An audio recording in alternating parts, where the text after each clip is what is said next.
So on your chat, you're going to see Codex, imposition, folio, quarto, and pamphlet stitch. So those are some things I'll reference here as we get rolling.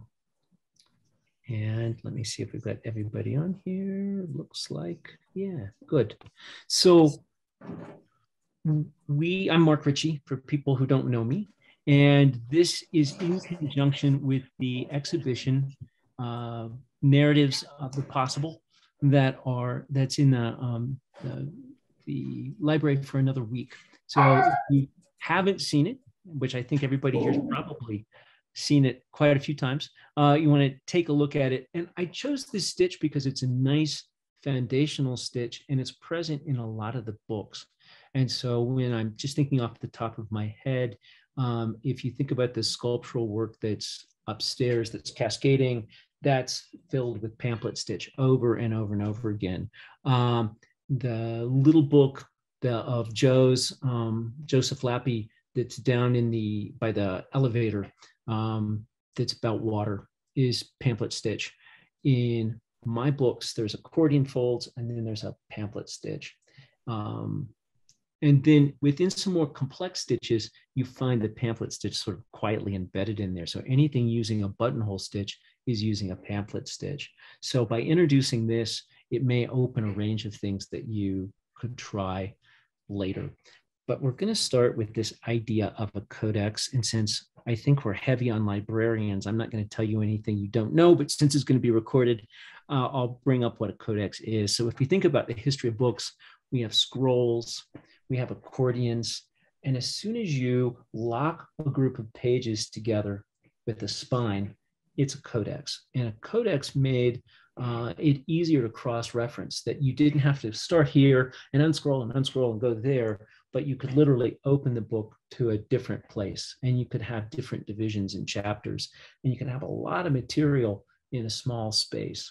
So a codex is a book form that we find kind of around the 1st century, associated heavily with Christian books, but we also find it in Qurans and some other books that occurred a little later. But we're going to start with a codex that has no stitch. And so it requires some folding, but it will give us something that's sequential. And so got a piece of paper there. Grab your piece of paper and just look at it for a second. And I'm going to ask a question. How do you experience a single sheet of paper?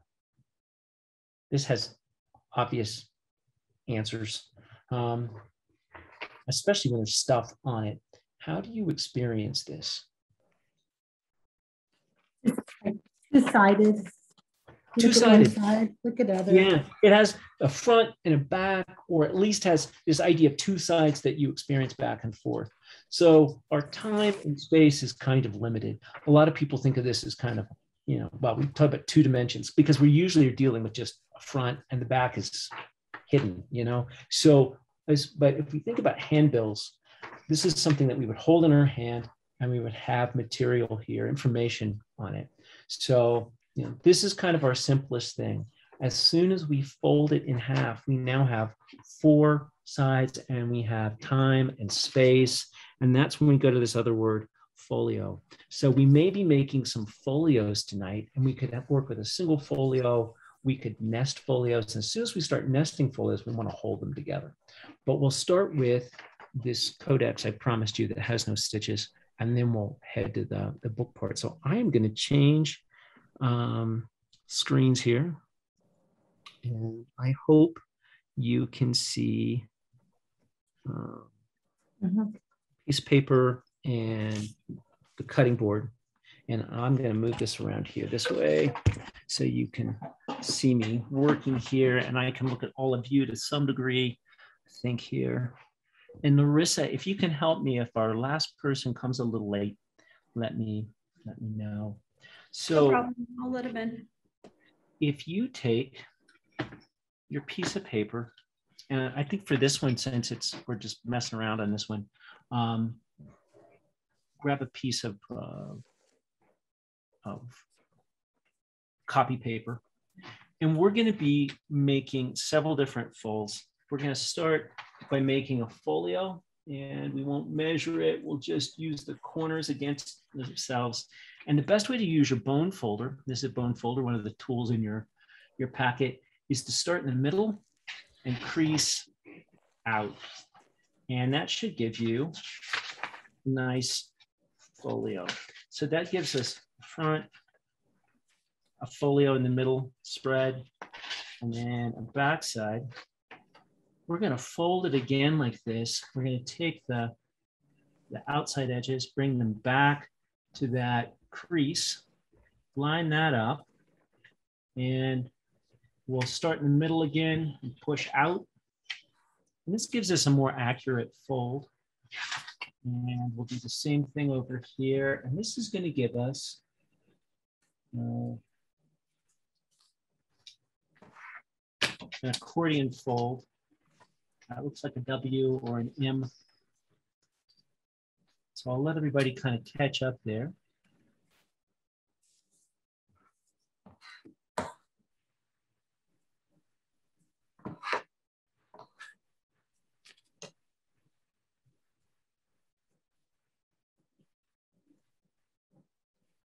Once you have that, we're going to fold the other way from corner to corner. This is a little trickier because our paper already has some creases in it. And we'll start here and here. So now we have something folded both ways, both vertical and horizontal. I'll tell you what, before we move on, I'm going to mention something about paper. Paper has an Asian history. And so we see books in Europe moving from animal skin to paper around the first century, around the time we start seeing codexes heavily. And paper, when it's made, especially machine-made papers, have grains, they have directions. So if you ever take a piece of paper, if you're ever in a humid climate, not here, and you dampen your paper, you can watch it curl. And the direction that it curls in will be the grain. So the grain normally runs the length of machine-made papers. So that'll help you. You want your grain to generally go in when you're making a folio rather than out. So you normally try to work with the paper going a long ways to make folios. Tonight, that's not going to be as important, but it's just sort of interesting to think about the fact that paper has this history and grain, and our really good papers are made out of cotton or mulberry, like bark fibers that are bleached, a lot of our Asian papers. So we're going to go to a new tool here. We're going to work with our X-Acto knife and a straight edge of some kind. And you're going to cut from the middle across. So you're wanting to go to where this first fold is and this fold is, and you're going to cut the ligament across here from there. And so I'll do it and you'll see it and it will make more sense. So we want to cut this. So this piece is together, this piece is together, but this is open.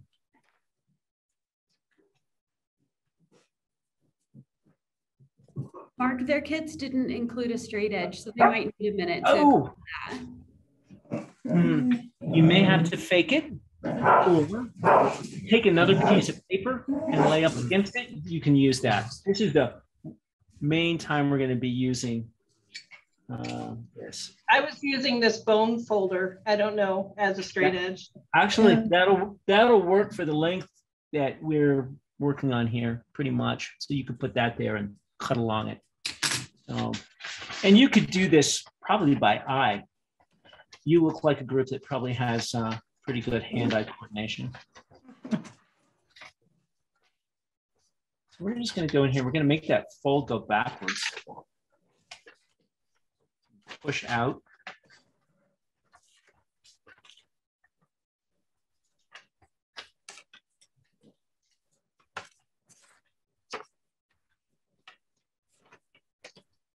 reinforce our edges here.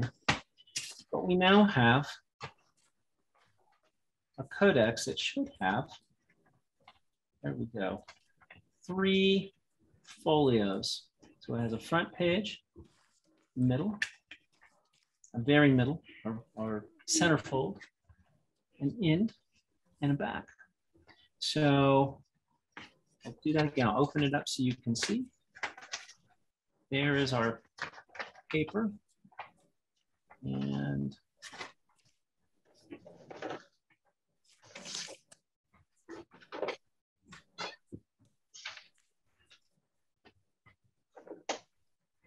how we doing? Did everybody get that? Okay. I didn't get it. Can you? That's fine. So here, I'm gonna open this up. So we folded this. We started by folding this into 4 equal amounts. We quarter folded it. And then we folded it this way. And then we laid the whole thing out and we cut across here so that when we took this, because it was like this, we opened that up and folded that so that it was like this. And then you could just do this. And I usually find that my folding was a little inaccurate. So if I lay it down and sort of reinforce my folds, I get something that's really nice. So while we're getting everybody caught up here, or while we're getting everybody caught up, take a piece of paper, a scratch piece of paper, and write something that's sequential, a story. It could be a poem in 3 parts. It could be directions for how to brush your teeth. I will show you one that I did a few minutes ago. Tea. And then I have boiled water. And I have steep tea. And then I have drink. And that, if I open this up. We've got someone joining. Oh, perfect. Okay. We'll catch them up. So I'll admit them here. I already Cool. Okay, good. So you can see how this is all on one side. This is what's great about this. This is a single-sided sheet of paper. So what I want you to do is think about something sequential. And then we're just going to take a minute, and it could just be words, could be images. Don't worry about this being art with a big A. It's more about seeing how we're creating imposition, how laying this out in a flat space will then fold to create space and time. So our imposition is how this is laid out, but how through our folding, it creates space and time and sequence. So think about something, take 5 minutes or so here, and we will get Deborah caught up. I think, Deborah, are you here, Deborah, or here? I hit the admit. We'll get Deborah caught up. We'll get anybody who's having issues caught up. So take a few minutes, just write something down that's sequential. Think about the way poems have breaks. Do I have a poem handy here? I bet I do. Someplace here I've got a poem. Yes, I have Amy Irvine. This is not that kind of poetry.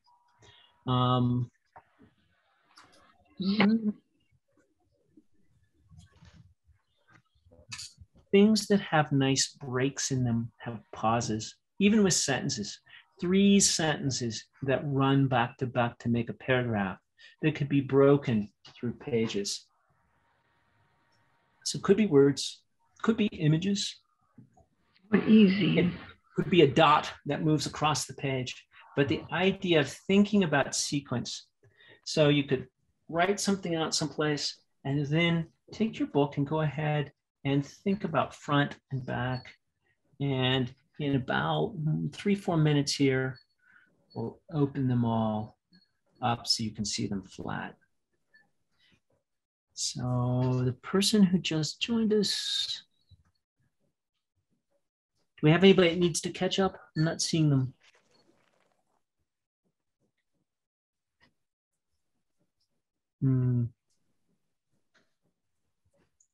There we go. We just did a type of book that's a codex that's unstitched. So we folded the paper in half and made a folio, and then we folded and made it so it was quartered, and then we folded it in half, cut across that ligament, and we had something like this that we then pushed together to create the folio.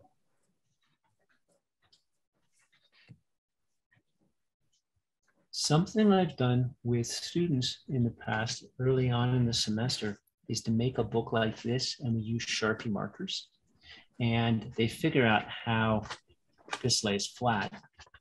So they can start with sort of some divisions and work with Sharpie markers, make some really definitive kinds of marks.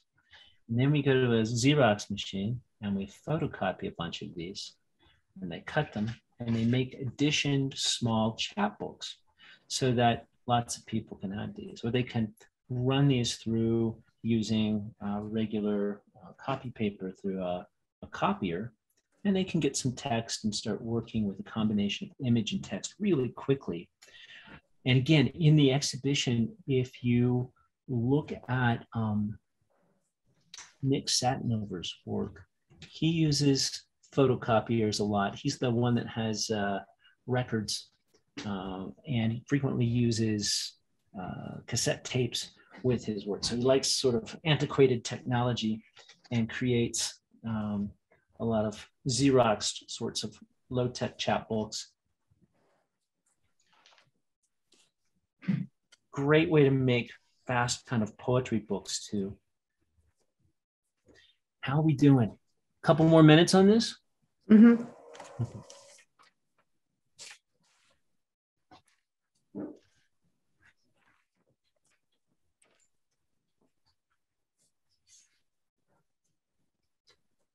So here's one that's blank. Again, I don't know if everybody, since everybody wasn't here for the instructions. We fold it into quarters, fold it in half. Then we took this and cut it so that we could push this together. So that's the blank. Another wonderful thing I've seen happen with these, I think about one where there was a story and then we opened it up and there was a map that related to the story kind of hidden on the backside. So generally, you know, you've got this little chapbook, and it's all about the interior. It's about that sequence. But I love the fact that you had this kind of hidden thing that dealt with the whole page. So it dealt with front, back, interior, exterior, a nice reveal. Again, I think in the exhibition, there's a lot of books that deal with revelation. And unfortunately, when they're in cabinets, it's hard to see that. But when you take them out of the cabinets, a number of them have like hidden revelations, which books are great for.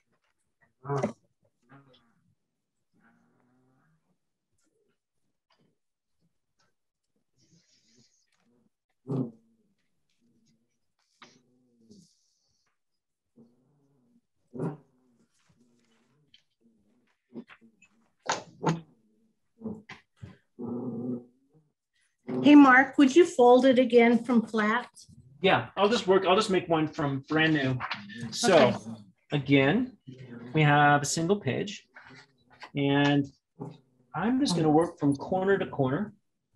And that way I know that it'll be fairly accurate. And this is something to keep in mind, that if you're creating an accordion folded piece of paper, if you start with your long sheet of paper, fold it in half, fold that in half, you're always measuring against the last half. And if there's a little inaccuracy, it gets kind of absorbed in the whole book. Rather than counting on your measurements. And so now I'm pushing this down and starting in the middle and using my bone folder or folding bone if you're an English major, and creating a crease. And I'm going to do the same thing with the next one. So I'm folding the open page back against the crease, get back against the fold. So I just created that, a Z fold. And now I'm going to create something that's, maybe we'll call it an M fold, right? And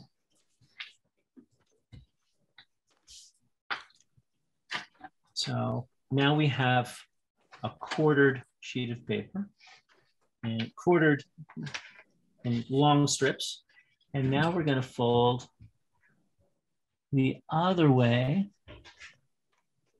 in half.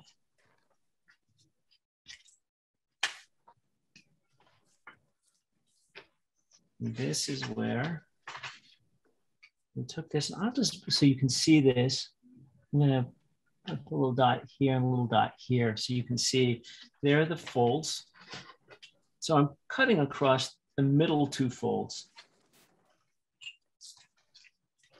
If you really like this kind of folded structure, there is a structure by Heidi Kyle called a blizzard fold. So if you go on YouTube, you can find a blizzard binding, and that one's really exciting. Tons and tons of folding, but it ends up doing what this one does, but many, many, many times over. So it creates this little Codex spine that you can tip things into. So it's great for photographs.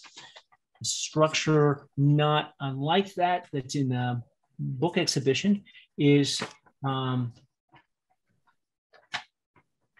the one by the elevator that contains all the photographs that I'm working on, Louise Taylor made. And so it has her father's garage basically documented in it. So we're creating, let's see, we're working backwards. There we go. That's the tricky part, it's getting this to make that thing. So we have to reverse one of those folds. That may be the part that some of you missed. And then we just push that in, fold that in, fold this over. And then we have, did that make sense, or do you want me to do it again? I can keep doing it. Do it one more time. One more time. Do you want me to start fresh? Or just No, like, just that fold. okay, so you had something that looked like that, and we just took the middle part and folded it in reverse, so it would make that nice little diamond. We want that diamond to happen in the middle. And then we can just push it in. Got it. I'll tell you what, I'll do it this way too. So we'll get our diamond in there again. So we've got this. So we're here, we're pushing it in.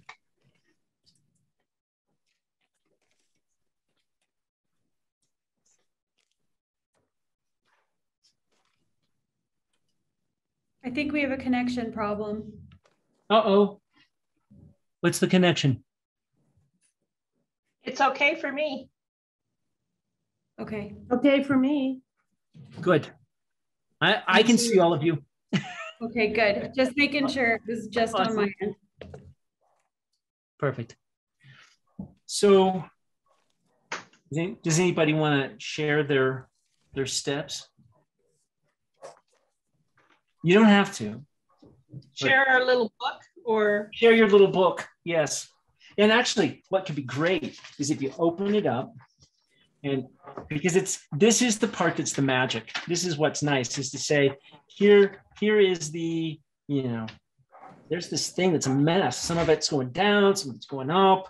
You can see that, it doesn't quite make sense sequentially. But as soon as we do this, now it makes sense. So this is a nice way to start thinking about imposition, but just with a single page. When it starts getting crazy is when it's front and back. We're heading there. So anybody want to share theirs? this is mine. Let's see, where's the camera? There's the camera. Awesome. It's sunset to sunrise. Nice. So Perfect. And then there's the sun comes up and it's day, let's say, and I guess it's going down. So the sun's going down and then the moon comes up and then goodbye sun. Huh. It's backwards. And then sunrise and dark. And then the back is day. And you could have a hidden sunbather on the inside. Yeah. Nice. Well, let's move to sewing now. So you have a needle and you have some nice red thread. And I thought the red would be nice to see. And I'm going to, let's see, put down a piece of paper so you can kind of see what I've got going on here. And I have some thread. So what you have is a linen thread that's a medium weight. And so if you get excited about this and you go, where did this stuff come from? Colophon, Colophon, I believe is where I got this from. And so this is Irish linen thread. And what's great is they sell these really nice little spools of it. So you could get a variety of colors too. You could also buy white thread. And so I'm just going to grab a spool. So you could buy white thread and you can dye your own or color your own. And generally this is unwaxed. And I think what you have is already waxed. And so I've got a little bit of beeswax. And so when I get unwaxed thread, I just take and I run the thread through wax. And that way I get something that's a little limper and doesn't want to, it's easier, it behaves better when we're sewing and the knots stick together and stay. So generally we work with thread. And if you look at my little image, that's about, that would be the max length, my height. I don't want to do anything bigger than that. So from my fingers to my fingers. So that way I don't have something gets tangled up. If you have like 3 feet, that'll be enough for tonight for probably each one of these. You might have to do a second needle full of thread, but that'll be fairly simple. So I have already threaded a couple needles, but I have some wax linen thread about the weight of your thread. And I'm going to show you a bookbinder's trick. So you've got a binding needle, and I believe this is number 15. Mine is, yeah, number 15. So they come in different sizes. And this has a binding needle. The needle doesn't have a hole. It's not much, it doesn't thicken out. We want to go through our sewing station and not make it any larger. So they tend to be really straight. They don't have, they don't get wider around the eye. So I'm going to go through the eye of my needle and pull this through just long enough I can get my needle through. And I'm going to push, I'm not going to tie a knot. I'm going to take my needle and push through the ply. So you can see, I'll pull this up here. Basically, I'm stitching through the thread. I'll pull this down. And so it's going to be attached, but not create a knot. So I just stitched through the ply. So I went through here and then pulled it out long enough I could stitch through the ply. And now I have it attached. And I'm going to set that aside. And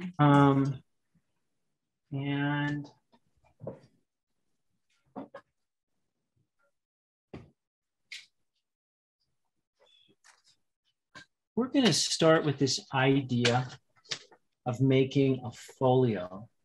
So I have, let's see, this is 9 1/4 by 6 1/4 by 9 1/2 inches.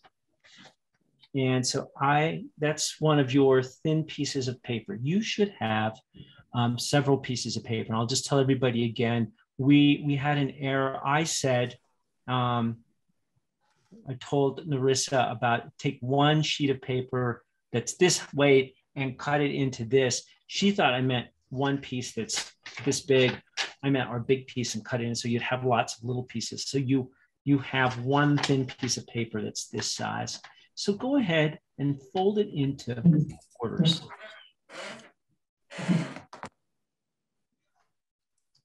And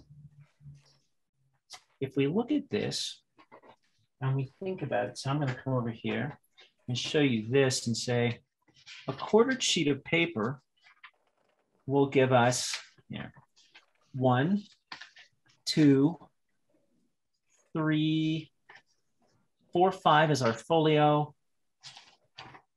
6, 7, 8 pages. But the problem is they're going to be all attached, right? So kind of like before, 1 and 8 are here, and their top is going to be at the crease, and 4 and 5 are here, and 6 and 3 are here, 7 and 2 are there. So it's crazy how this will really be. But right now, let's go ahead and fold it into quarters. So we won't think too much about it.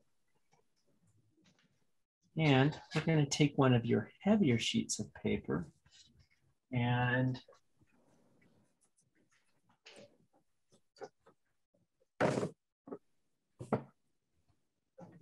find the page. You're going to cut that in half. So you're going to make a smaller piece here. I'm looking for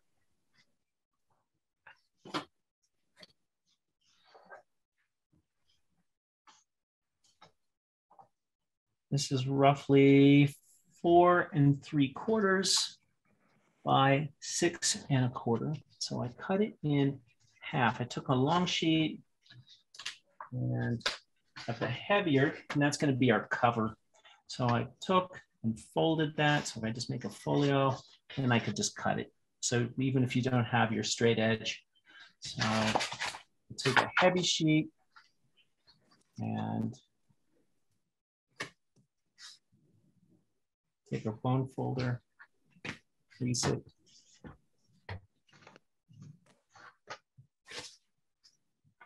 And then we can, I'll try doing this without.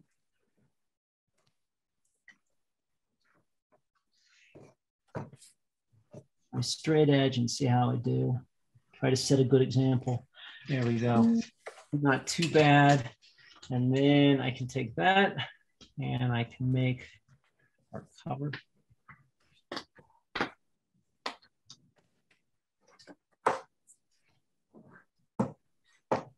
A great thing when I make a folio, it, especially with a heavy paper, doesn't want to fold completely over. A little trick, and this is nice with if you do have a straight edge, is to take your bone folder on the sharp edge, and you can just go on either side of that crease. I'm just going to go here to the crease just a little bit. And you are making something almost like a notebook. And I'll just take my bone folder and I'll go on the edge here. And I'm just creating a slightly wider crease. You can see I now have something that wants to lay down a little better. So it creates almost like a notebook. So that is a trick if you ever want to make something lay down just a little better. Just sort of a couple little creases that are not quite on line. So we're wanting to make slightly heavy paper, slightly thinner paper. And tell me when you're all there, when everybody's ready. Perfect. We're going to take this and take the edge that's folded here on top. And we're going to let that stick out just a little bit. So we could have this, we could work with our, if anybody has a letterpress at home, they could letterpress print this so that it lines up with our crazy imposition that we were thinking about, where, here, I'll open this up. or our first page is here, our second page is here, third page is here, fourth and fifth page are here. So you could run this through the letterpress and print front and back, or you could work with your home printer, which is another thought, and put text on here, or you could draw this all out, paint it, and then you fold it up and we'll put it in here. We're just going to leave this so it sticks out just a tad bit on top. So they're not quite lined up. We're going to lay this down and you have an awl. Your awl looks like something you might remember from biology, from dissecting frogs. Here's another awl. Your awl was, I think, $1.50 or $2, and this is like $6 or $7 or 14.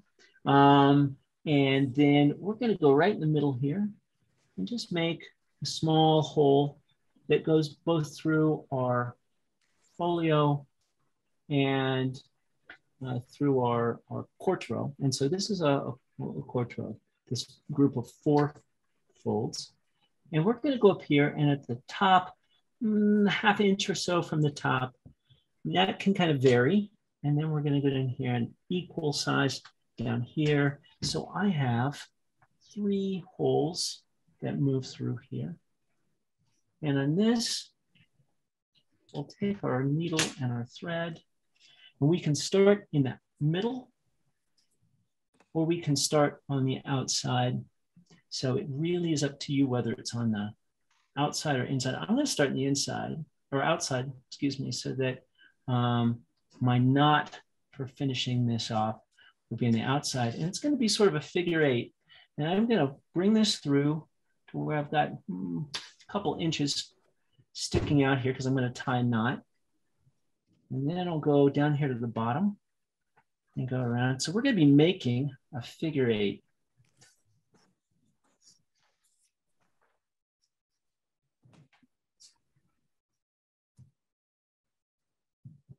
And I'm going to pull this back the other way. And whenever you're tightening knots or tightening thread, rather than pull against this, like back this way, it works best if you pull the same direction. So I pull this way, so that way I don't tear my paper. So let's kind of snug that up. And now I'm going to go back through that same hole here. Again, so think about a figure 8. So the pamphlet stitch is just a nice figure 8. And when we think about books that have multiple quires, so this is a quire, Q-U-I-R-E, or a signature.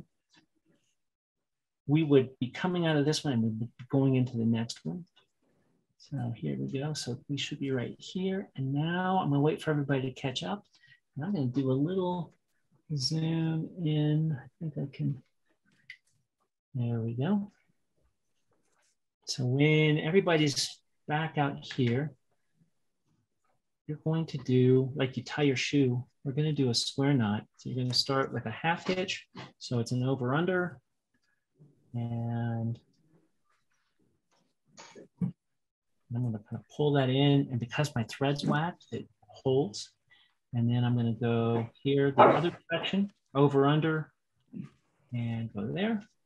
And that was that. We're done. And now we have, here, we'll cut this off.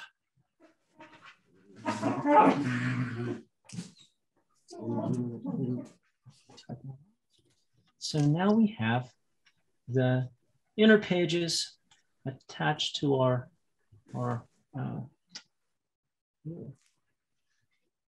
interior. So we've got outside and inside, but our pages are still affixed. So we're going to just do this and trim this. Now I have my pages that were all together, and we could say they were all printed because maybe they were, or we had that crazy imposition of pages.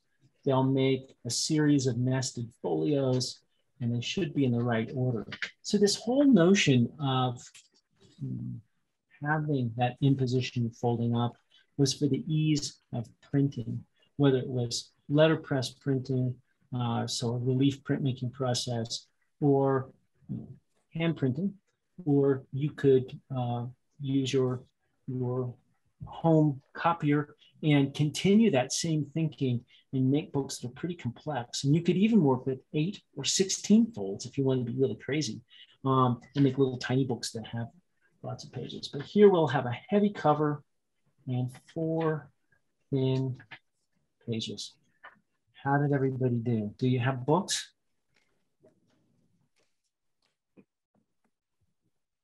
Sadly, mine isn't as straight as yours.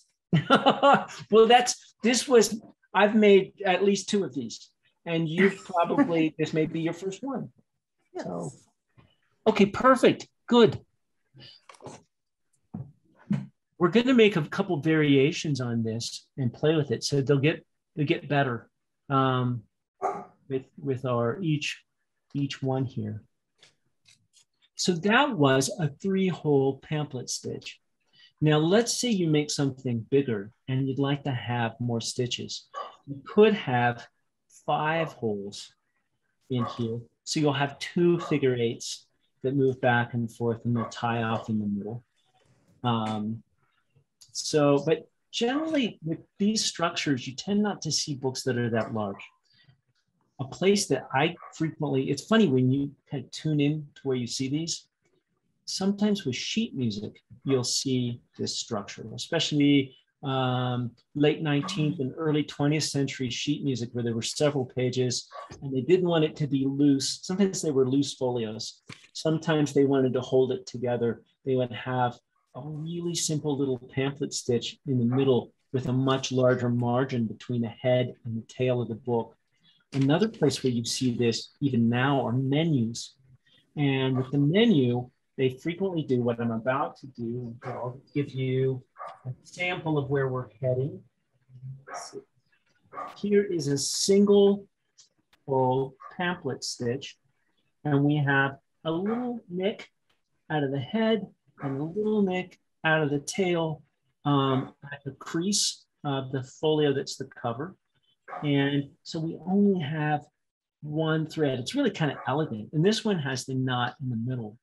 And so that's a nice one for a menu.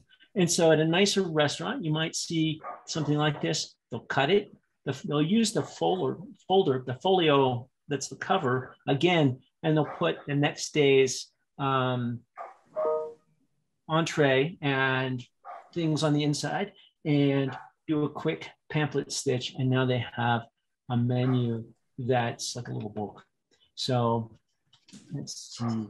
Let's go.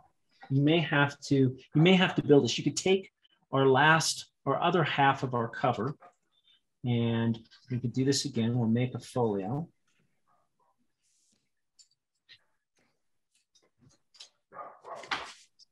And now we're going to have to make our interior pages. I don't think you have any more lightweight paper. But you could see, I think you have 2 weights of that red paper. So you could work with a heavier exterior and a thinner interior. We could have a couple folios, or we could just do a single one. Let's see. Let me find.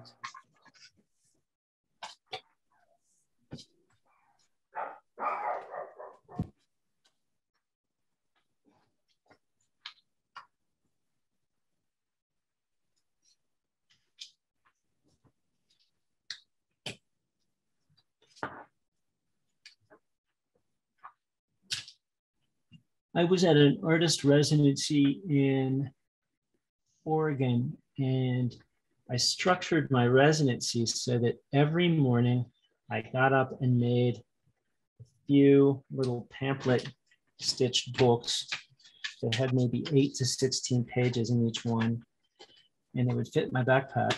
and I would go out and I would make drawings. I'd go on walks, and I'd make drawings. I mean, those became the structure for that day's work in the studio after lunch.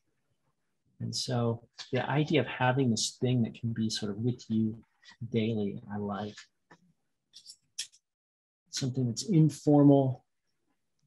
And a book, you can also, you could think about the fact that we're making folios that are the same size that fit in here neatly. What would happen if we made a folio that wasn't quite even?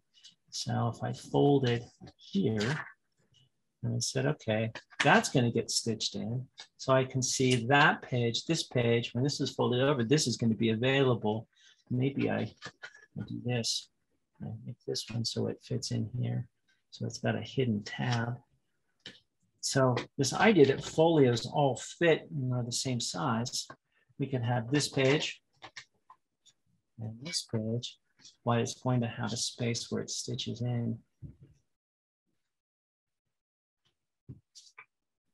So when everybody has their paper ready, so we have our exterior folio, it's a little heavier. I'll back out. Yeah. And we could have a single page. If we're going to have only one nut, and we're going to be making that figure 8 around, we don't want this to slip up here.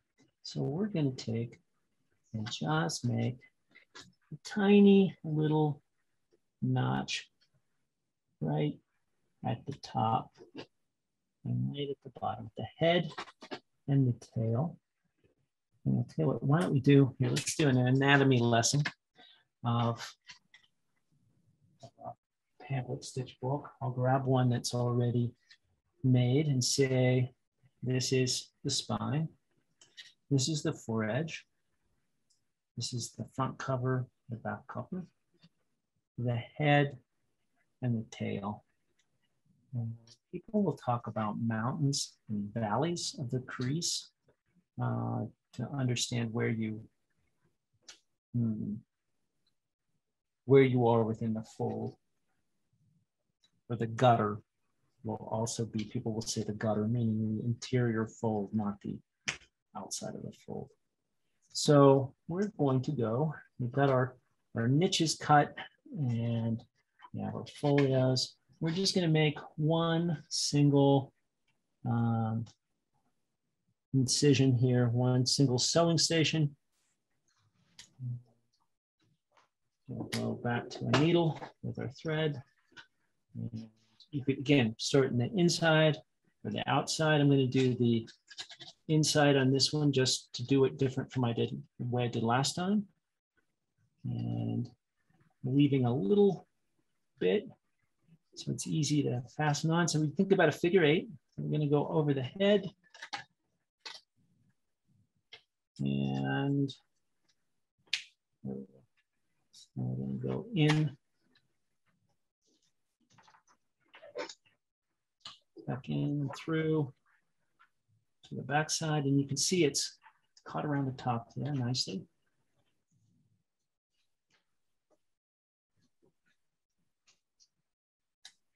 Several of the books in the exhibition really use some of the paperiness of the paper. I think about Alita's book that you can touch, that's upstairs in the reference area, really big book. That one has lots of transparent and sensuous skin-like layers. And book that you can't touch, but you get a sense of it just by looking at it in the case. Again, it's Joseph Lappy's little book. That one's a beauty about water. So now we have,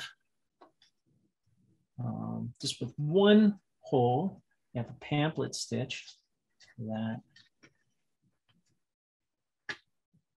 as we have a variety of page sizes in here. So this one, this would be nice to have something here. Let's see, we have some words over here.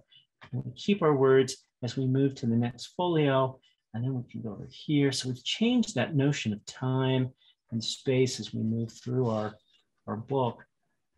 This could stick out and stay here, or we could fold it in here. Sue Summers does something where you keep folding out in these strange ways with her Manitou book. That's one that uses something similar to what I have here. So that was a single hole pamphlet stitch. So that's kind of minimal sewing. Along with this idea of funny pages would be to take, and that's the reason I had our longer piece, we could think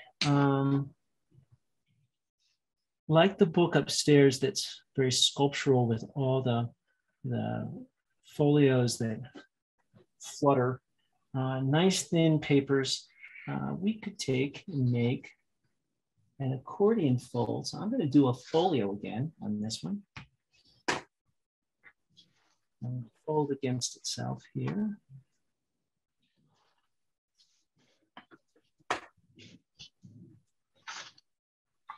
And so we're doing the same thing. I'm keeping these even. They wouldn't have to be even, but doing what I did earlier with our quarter folding. And I could take pieces of paper. These could be the same size. They could be smaller. Let's see. Let's just play with this idea of them not being the same. I've got these. This is just regular notebook paper or paper from our copier. So I'm going to fold several of these.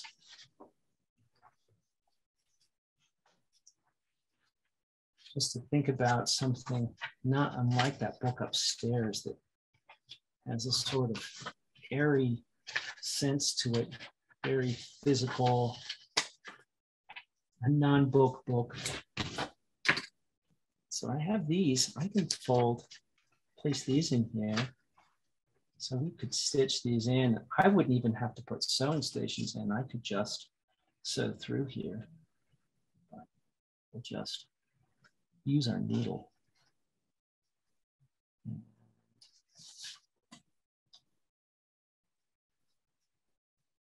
There we go.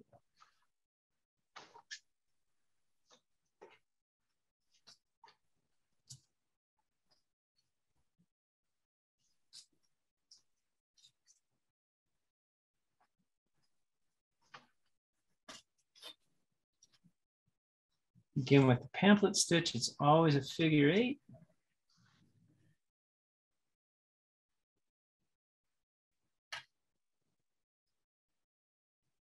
There we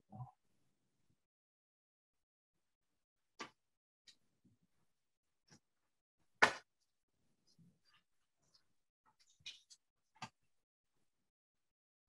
Going back to the same hole I started.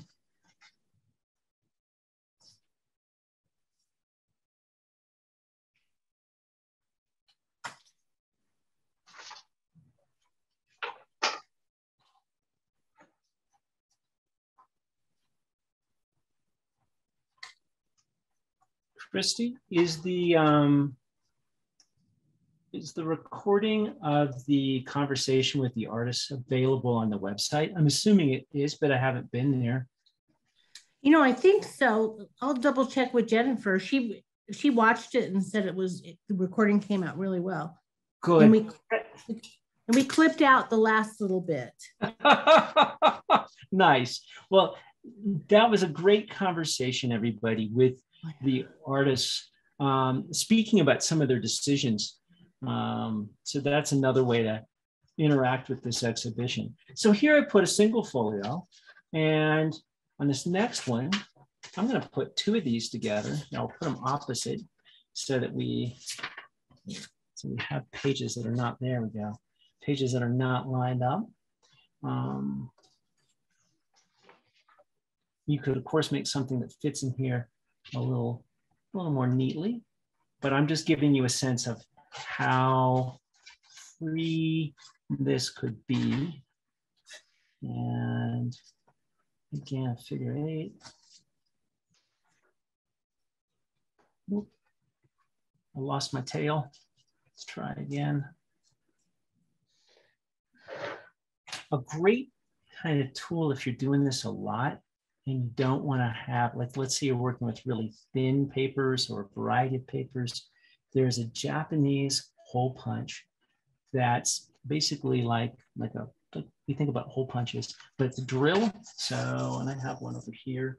It has little tiny die cuts, tiny things, and you can make the tiniest little holes. And so you don't get puckers, you get neat little clean holes, which is especially nice with some of those thinner Asian papers.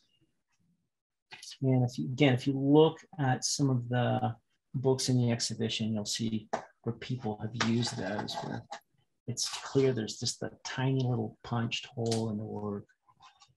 Alita uses that a lot with her work. Up on the second floor, kind of over by the restrooms, I think that's my favorite set of cases. A really group of formal books together. Katie Christensen and Alita have books that are just talking to each other in there, that are very much about paper and translucency. And if you could take them out of the case, you'd see how conversational each one is with just its parts. So you can see here that we have pages here, pages here. So we're making something that's much more sculptural. We could have this so it's not even rectangular, so it's long. I'll do this last page. So we have one in here. When some of you guys might know this already from your own experience, but frequently book artists will do what we're doing. They'll just play with paper and structures and kind of see where it leads, because really it's as much about the form, the structure, the presentation, as it is the content. And in that exhibition, we have some sort of fine press books that are structure sort of invisible. And I think about Ian Collier's work with the icebergs. Those are really beautifully crafted books. And you're meant to sort of not notice them. The books are almost frames for the photographs. So it really is about the photographs themselves. And then we have other books in there where the structure is kind of integral to the content. Probably one of the ones think about on the third floor is Lisa Lofgren's book about the horse being stuck in the water and the rocks that are on there, just the kind of visceral nature of the whole book. And the words are almost hidden. The first thing you see is that sculptural quality of that book.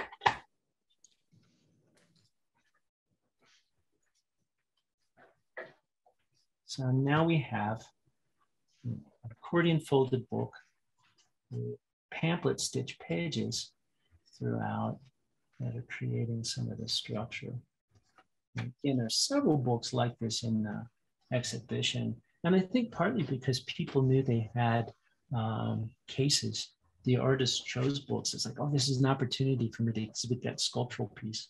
So you'll see works that maybe are more like this in that exhibition.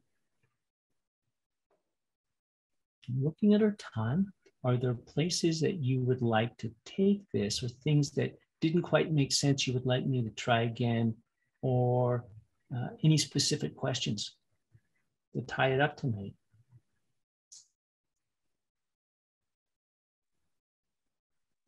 I think that's really neat. And you could, like on that one that you just made, Mark, put little photographs in there.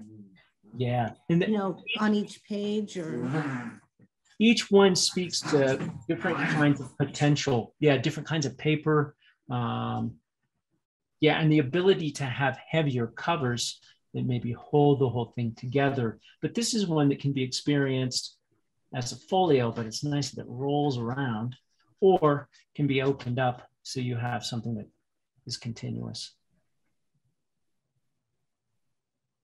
in the library and through Narissa, there is some more paper in there. So if you go, okay, now that I've done this once and without pressure, I'd like to try some of these things again. Know there are some materials there that are available to you, some different, the different weights of paper. So if you wanted to try some things again, I know there's paper there.